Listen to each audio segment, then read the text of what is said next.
Today we're gonna take a look at Albert Odyssey, Legend of Eldean. Is it any good? Or is it just dicks and butts? Let's find out.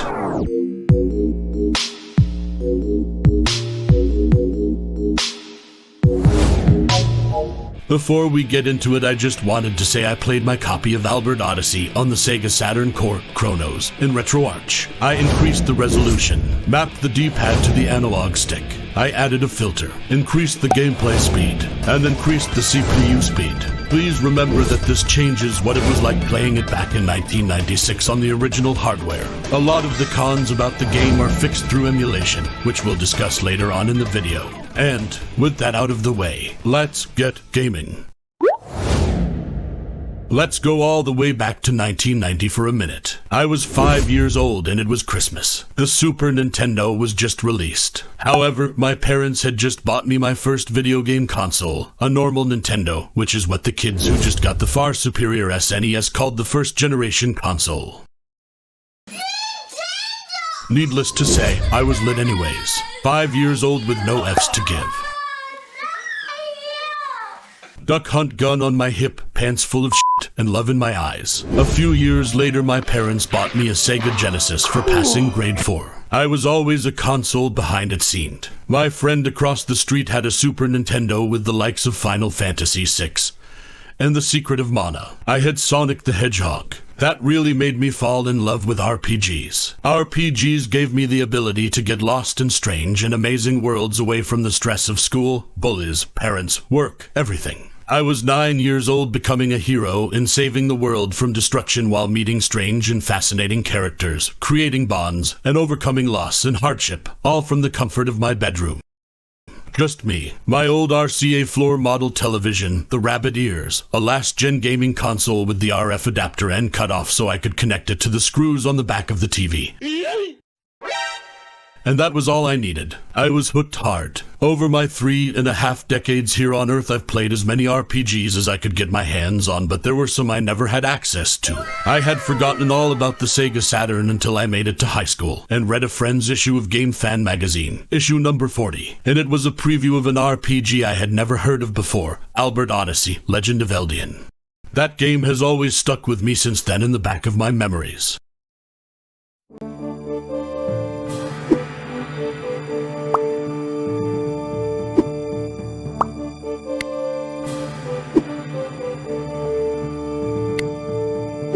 So with my childhood out of the way, join me today, 27 years after the Sega Saturn was released, finally finishing and reviewing my first Sega Saturn RPG.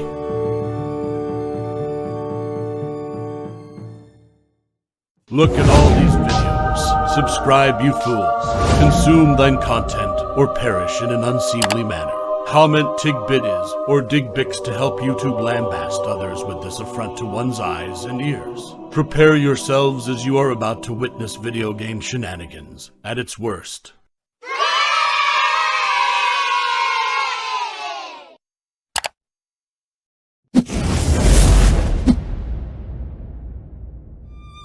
Albert Odyssey, Legend of Eldean is a role-playing video game produced by Sunsoft for the Sega Saturn.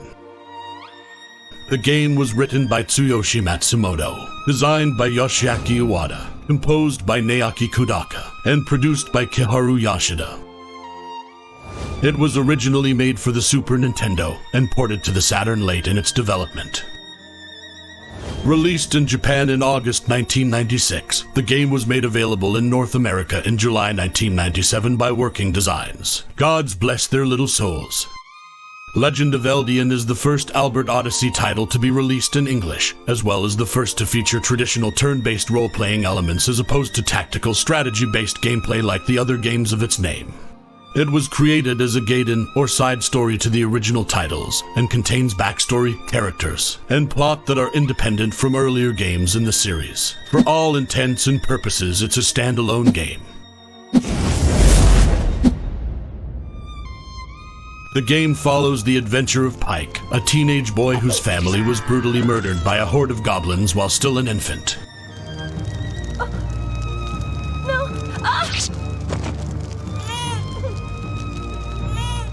Left to die at his parents' side, Pike is found and rescued by Leia, a winged humanoid known as a harpy. The child, It's still alive. Raised like a younger brother by Leia in the Harpy Forest, Ike has never ventured far beyond those woods. The only one he truly confides in is his father's magic sword, Cirrus.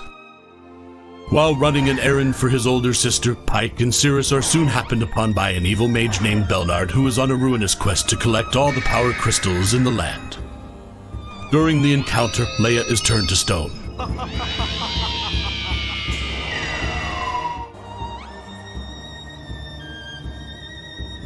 Together with Cirrus, Pike travels the world to search for a cure and discovers a plot to turn the world's races against each other and revive the ancient god Vlag.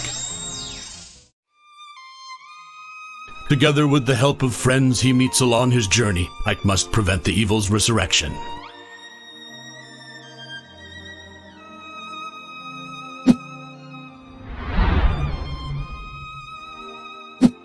The prelude chapter in this roughly 30-hour game is conveyed through beautifully realized pixel art, animation, sound effects, and working design's absolutely god-tier voice acting. While used mostly in the intro and only sprinkled throughout the later parts of the game, the characters and world spring to life in beautifully spoken dialogue. The roof is on fire. We can't stay inside or we'll be burned alive. Another pleasant surprise was just how funny the dialogue can be at times, but never trying too hard to make a joke. I found myself grinning as the game joked about obscure pop culture references.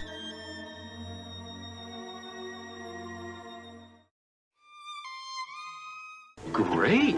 Great for me. pH balance secret, strong enough for a man but made for a woman. Staring at Lulu's unusually well-developed eyebrows. It was at this moment that he knew. He fucked up. Perhaps I'm just reading into that one a little far. My mind looks like the inside of the Garbage Pail Kid's spaceship. I can smell you. Sometimes I'd laugh out loud as Pike was being pulled into another adult-only innuendo.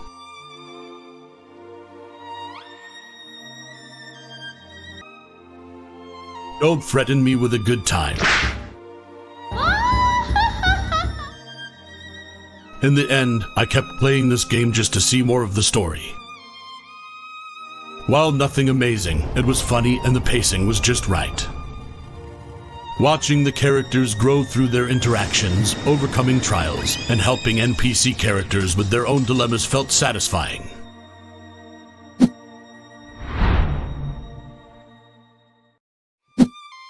Echo, a singer Pike encounters in the town of Gigarl with whom he becomes enamored with.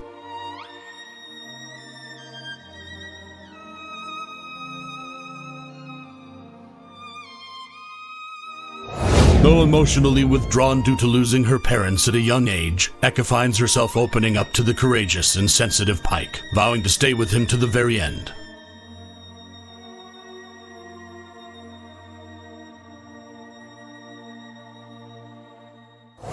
She wields numerous throwing weapons and powerful healing magic.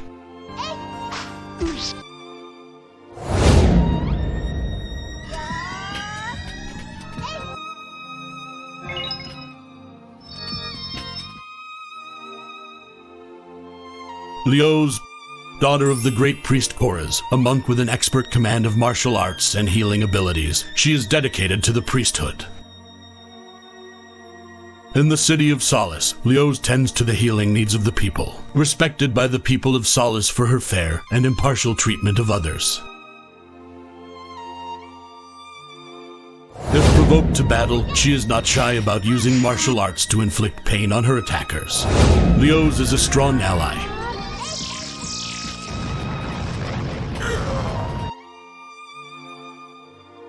Riz, a dragonman soldier of the dragon tribe with a stern disposition constructed to hide his soft side.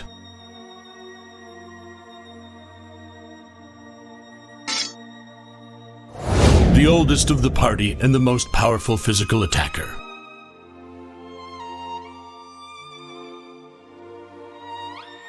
He is extremely talented at multi-blade combat, and his breath is similarly useful in battle.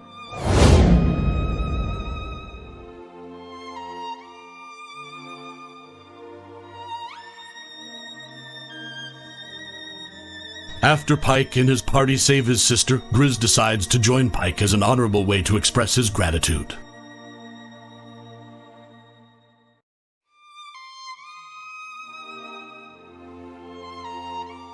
Ammon, a half-breed birdman despised by humans and fowl alike. His turbulent childhood has prepared him well to defend against a multitude of attacks. But it also has enabled a defiant, flamboyant streak that sometimes masks his gender. While very vain, a trait that leads to his fellow kinsmen loathing his presence. Shut up! He eventually swallows his pride and brings his halberd skills to the party.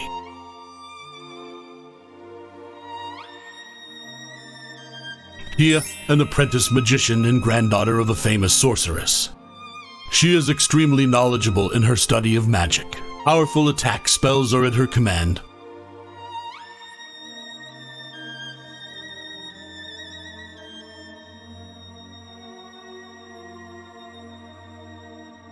Although her airheaded nature can lead her into trouble, she soon joins Pike and his friends in order to save someone she loves.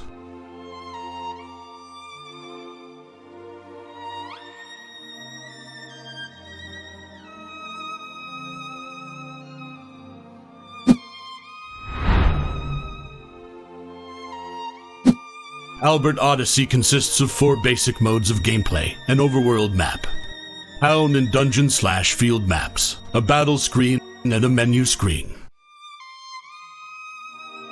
The overworld map is a scaled-down version of the game's fictional world, which the player uses to direct characters to various locations.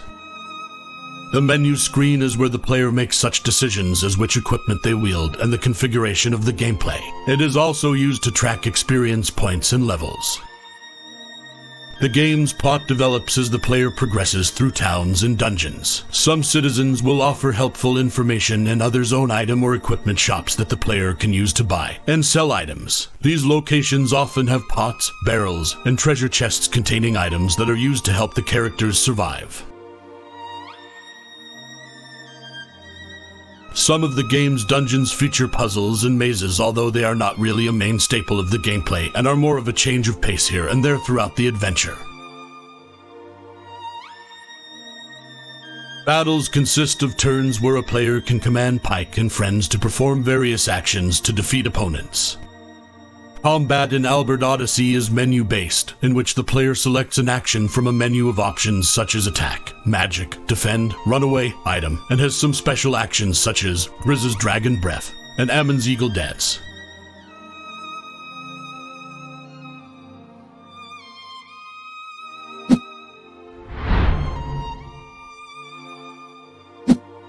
I found the game to be wonderful with its sharp pixel art, made even sharper with increased resolution and scanline filters in Retroarch, added lighting effects, and added animations that lend more character to the game.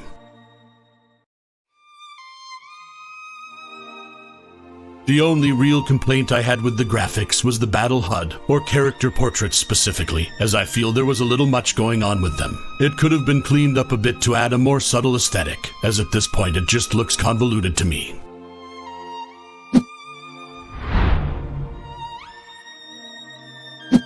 The music in Albert Odyssey is a controversial topic and has equal players praising or criticizing its soundtrack. I, for one, found the combination of synthesized beats and live instrumentation courtesy of Japan's Music Farm Studio to be rather good and did a fantastic job setting the mood of the game. From the whimsical,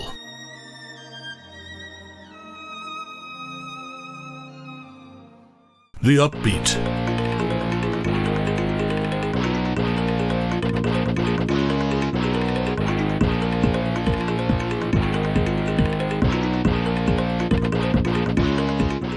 the eerie,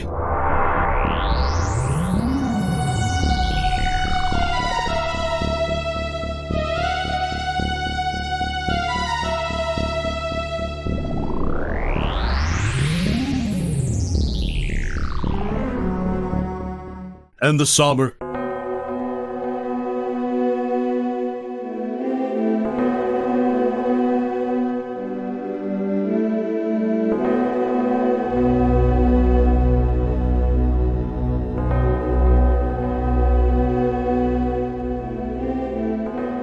Each of the game's tracks have an integral part to play in conveying the mood during certain scenes. While not all of the game's tracks are particularly notable, I find many of them being up there with the best from the genre at the time.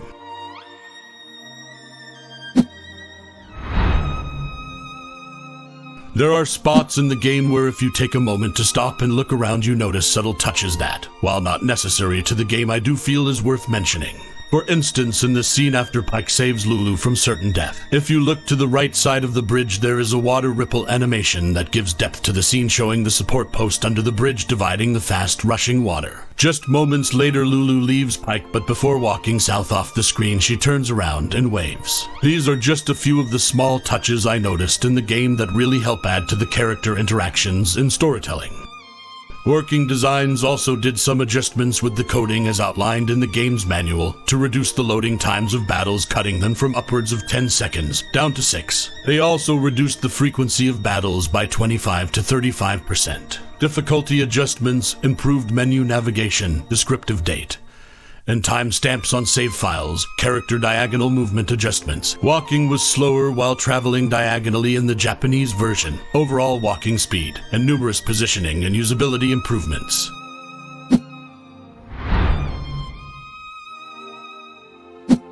Up until this point, I've talked about a lot of the good aspects of this game, but now it's time for me to get into the game's flaws. The loading times of battles on original hardware are painfully long even after the improvements Working Designs made to reduce them during their localization efforts. However, as I stated at the beginning of the video, I did play Albert Odyssey in Retroarch, so I was able to decrease the loading times, which made it a much more enjoyable experience. I also found the boss battles to be much too long, and I think that was in part because of two things. First, the game is not well balanced enough to be a challenge to the player, allowing you to exploit the same actions for each character over and over again until you finish a boss fight. You never feel as though you're ever in any real danger because you know you're going to be able to use Grizz to heal your whole party again during his next turn with Healing Breath. It literally doesn't cost anything to use. Secondly, the bosses just have too much HP. Combining the high HP with the fact that you literally use the same move over and over for each character makes you want to scream.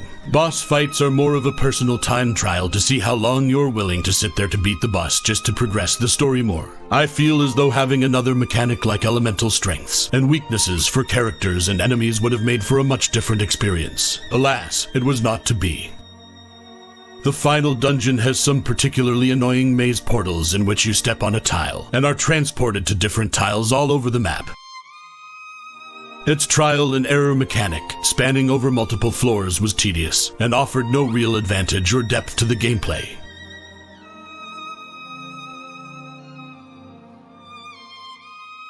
Just a side note, there are 4 missable scenes in the game and 1 missable item. I won't spoil the details here, but you can click on the card on the top right corner of the screen to watch a complete playthrough I did, and you can see the missable scenes by finding them in the chapters of that video.